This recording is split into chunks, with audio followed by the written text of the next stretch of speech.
you've mentioned the hands, the connection with your hands in the ground and your animal flow. I'm curious about the feet. The first time one of your reels popped up on my Instagram, first thing I noticed is your barefoot shoes. It's been a huge game changer for me. I feel much more free, much more athletic, much more present, tied into our conversation. But I'm curious for Totally. you, did you when did you switch to the barefoot shoes, or have you always had them? Yeah. Great question. Because that's like, I mean, it's exactly the same but opposite. So when you look at a baby's foot, right? It's like this. Those Hmm. toes are spread out like that. And then we're wearing shoes and then high heels and pointed shoes, you know?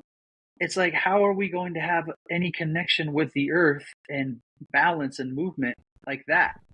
You know, and so those wide toe box shoes allow just more freedom, you know? Are you familiar with Bam Lionheart? Yeah, yeah, He was given this lecture about what would it feel like if you tried to navigate your day with mittens. So yeah. he's talking about like the dangers of always wearing socks, of always wearing shoes. We need to like go barefoot. I started filming a lot for Animal Flow. I couldn't wear shoes. Like it's not allowed as an instructor because that's not the human animal. The human animal is barefoot. And I struggled. Like my feet weren't strong enough. I didn't have the dexterity.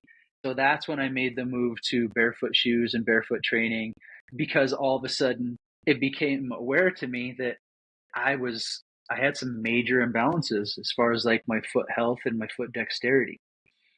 And then you go down the rabbit hole of the nerve endings, and it's like it starts in the foot, right? I have a bad hip and a bad knee. Well, what's your foot health like? You know, and so if you get those feet on point, it can eradicate all the problems going up the chain. And the reason I bring that up, and we kind of were talking about it earlier with the grip, but I really think that foot training and hand training, grip training, um, that's among the highest transference value exercises that you can do because it helps with everything.